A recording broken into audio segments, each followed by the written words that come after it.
최근에 시장에서 특이점이라고 한다면 역시 경기민감주의 주가가 선방하고 있는 내용이 시장에서 특이점일 것 같아요. 정유주들이 한 4년 만에 지금 흑자 전환, 그리고 그동안 무지하게 안 올라갔던 석유화학 업종에 여기에 또 유통주의 백화점주 이 종목들이 올라간 이유는 뭐 다른 이유가 아니라 경기 회복 가능성에 대한 시장 심리가 확산되고 있기 때문에 그럴 겁니다.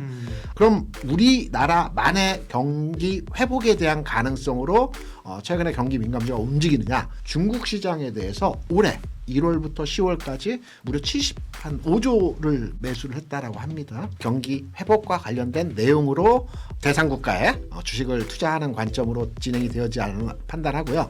그렇다면 이 종목들이 더 갈 수 있는지를 판단해서 관심 흐름으로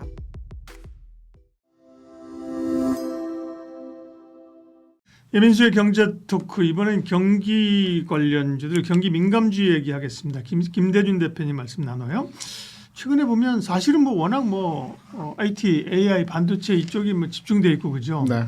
이게 뭐 순환이 어디로 갈까? 뭐 2차전지, 바이오, 뭐 그다음에 좀 엔터는 왜목하나 뭐 이러고 있는 건데, 그런 사이에 최근에 느닷없이 보니까 정유, 그죠? 네. 화학, 정유 좀 많이 올라서 정유, 철강, 뭐 철강 이런 쪽에 좀 온기가 가더군요. 근데 이유는 뭐예요? 레간자 종목이라고 많이 얘기를 하던데요. 소리 없이 강하다. 네. 최근에 시장에서 특이점이라고 한다면 역시 경기민감주의 주가가 선방하고 있는 내용이 시장에서 특이점일 것 같아요. 앞서 우리 박사님께서 거론해 주셨지만 정유주들이 한 4년 만에 지금 흑자 전환, 그러니까 정제마진 개선으로 해서 흑자 전환 됐고, 여기에 따라 주가가 꽤 많이 올랐고요. 그리고 그동안 무지하게 안 올라갔던 석유화학 업종의 대한유화 같은 종목들이 최근에 흑자 전환 이슈가 있으면서 마찬가지로 주가가 많이 올랐고요. 여기에 또 유통주의 백화점주 흐름들을 보게 되면 신세계라든가 현백이라든가 이런 백화점주, 물론 이제 해외 관광객이 최대 역대급이라는 이슈도 있겠으나 우리가 통상 경기민감주 하면 백화점주도 많이 거론하는 종목들이거든요. 이런 내용으로 백화점주도 최근 거칠지 모르는, 물론 탄력적인 측면에서는 기존의 반도체라든가 이런 종목들처럼 세게 올라가지는 않지만 2%, 3%, 4%씩 꾸준하게 고점을 높여가는 형태로의 주가 수준이 진행이 되어지고 있습니다.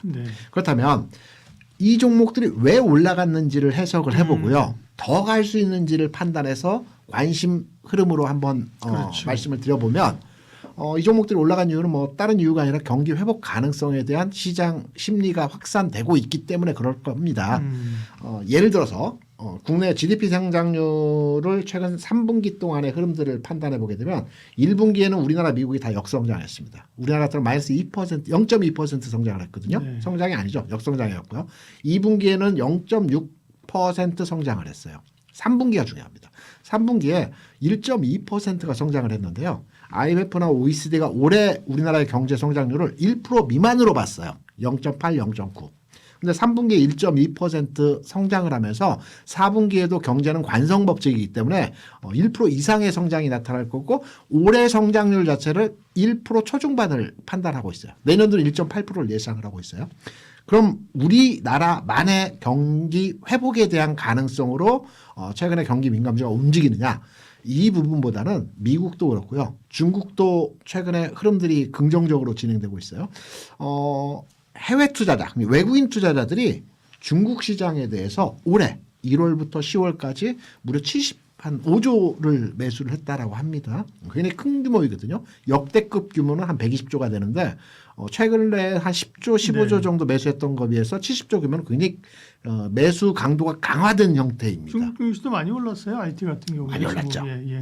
이게 무슨 어떤 의미로서의 해외 투자자들이 중국 증시나 해외 투자자들이 한국 증시의 시장에 들어오는 형태가 되어지냐면, 역시 경기 회복과 관련된 내용으로 이들 대상국가에 주식을 투자하는 관점으로 진행이 되어지 않나 판단하고요. 여기에 이제 경기 민감주 흐름이 지금 이런 경기 회복 속도와 관련돼서 주가의 상승이 나타났고, 이 부분은 저는 개인적으로 판단해서 반도체가, 제가 앞선 코너에서 올 연말 내년 초까지의 흐름에서 제자리 걸음 흐름에서의 모습이 진행되어지는 가운데 시장의 완충작용과 시장을 방어해주는 성격에서의 지수 버팀목 역할을 대표적인 이제 포스코홀딩스 같은 경기 방어주가 있을 거고요. 철강 언급해 주셨지만 이러한 경기 방어주와 가치 섹터의 종목들이 시장을 방어해주면서 어떤 시장의 전체적인 출렁임의 흐름이 나타날 때마다 지수를 떠받쳐주는 상승으로 끌고 가지는 못할 겁니다. 떠받쳐주는 형태로서의 이들 경기 민감주가 흐름이 개선되어질 가능성이 높다라는 측면에서 저는 지금 시점에서도 무디다, 잘 안 움직인다, 무겁다라고 생각하실 수 있는 앞서 말씀드린 석유화학이라든가 유통이라든가 그리고 정유주 같은 상황에서의 흐름들 이 종목들에 대해서 관심도가 필요한 지점의 상황이라고 해석을 하고 있습니다.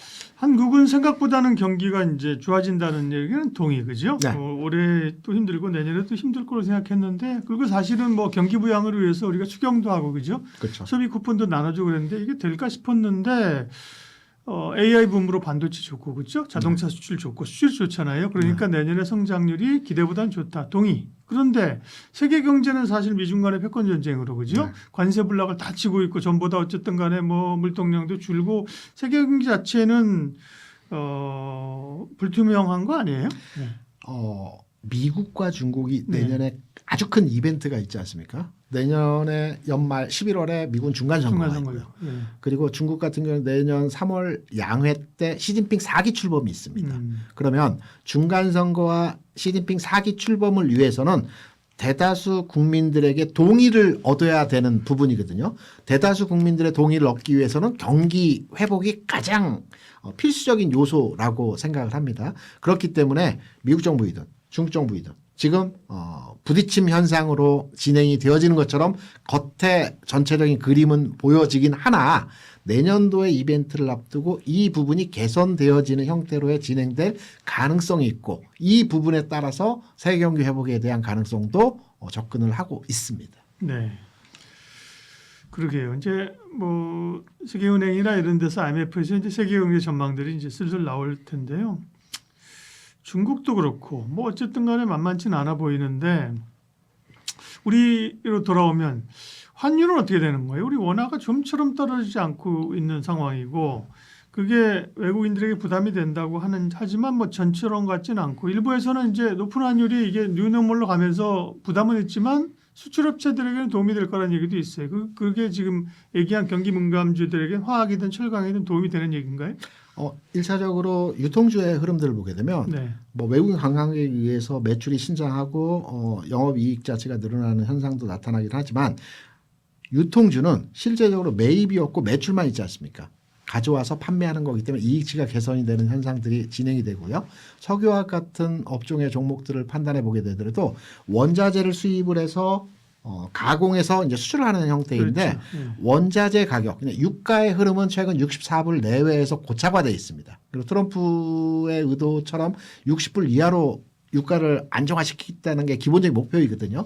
유가는 진짜 엄청 안정이에요. 그 전에 생각하시잖아요. 막 150불 막 200불 그렇죠. 간다 그러고 최소 뭐 한 120달러 뭐 그랬잖아요. 근데 네. 트럼프 나서는 뭐 70 밑으로 60 그죠. 근데 트럼프가 하도 개판치니까 유가 안정시켰다고 잘했다고 하는 사람 하나도 없지만 그죠. 그게 맞습니다. 안정세긴 해요. 그죠? 예. 네. 그래서 원자재 가격이 안정화되어 있습니다. 그래서 오늘 그 음식료 업종의 종목들이 움직인 것도 밀 가격이 최근에 그 부실당 5불 수준에서 한 1년여 동안 안정화되어 있기 때문에 뭐 원자재 수입가는 안정적이고 환율에 물론 변화는 있겠지만 수출가는 굉장히 그 환율의 영향도를 받는 형태로 진행되기 때문에 네. 석유화학도 마찬가지고 음식료도 마찬가지고 유통업체도 마찬가지지만 환율의 상황이 부담스럽긴 합니다. 최근의 상황이 부담스럽긴 하나 수입 원자재 가격의 안정화에 따른 이익치가 개선되는 부분들이 있기 때문에 이 부분으로 상세하고 판단을 해보게 되면 오히려 긍정적인 요인이 강하다라고 해석이 되고 있고요. 다만 여기 이제 우리가 최근에 환율 상황에 대해서 아주 민감도가 과거에 비해서 많이 떨어지는 시장에 대한 해석으로 많이 하고 있어요. 방금 우리 박사님께서 뉴노멀이라고 많이 말씀하셨는데 지금 환율 수준이 불과 2달 전에 1,350원 수준이었거든요. 지금 1,450원 수준 이상으로 가격이 무려 100원이나 오르는 상황입니다. 굉장히 큰 폭의 환율 상승의 흐름이 진행되었거든요. 이 부분은 마찬가지로 앞서 제가 말씀드린 내용처럼 채권 수익률의 상승에 따른 외국인 투자자들의 보수적 대응으로 인해서 환율 상승이 연동돼서 진행이 되어졌던 부분이라고 해석이 되고 있어요. 이 부분이 당장의 흐름이 개선되어질 상황은 아니겠으나 우리가 이제 역대 흐름에서 환율 상황과 금리 수준에서의 상황을 보게 되면 지금 수준 환율로는 1,500원, 금리 수준으로는 3% 초반 수준이 곧 그러니까 부담되는 여기서 추가로 올라가기에는 좀 버거운 상황에서의 흐름 고점부이기 때문에 안정화되는 그러니까 하락으로 급격하게 진행은 되어지지 않겠지만 여기서 좀 더 안정화되는 흐름으로서의 가격 진행이 나타날 수 있는 구간이다. 그래서 시장의 종목들이라든가 산업에 아주 큰 어떤 데미지를 줄 수 있는 가격 흐름에서의 상황은 아직까지는 아니다라고 해석을 하고 있습니다.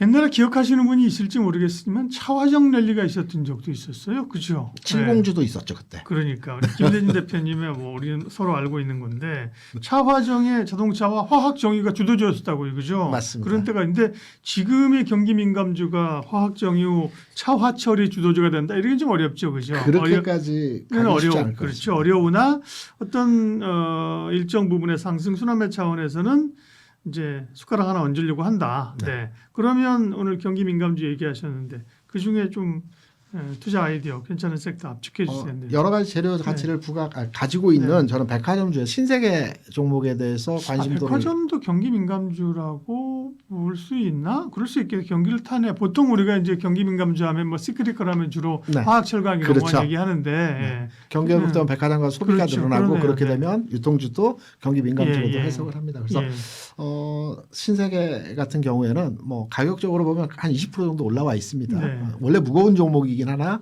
최근의 흐름들은 조금 개선되는 현상들이 진행이 되어지고 있고요.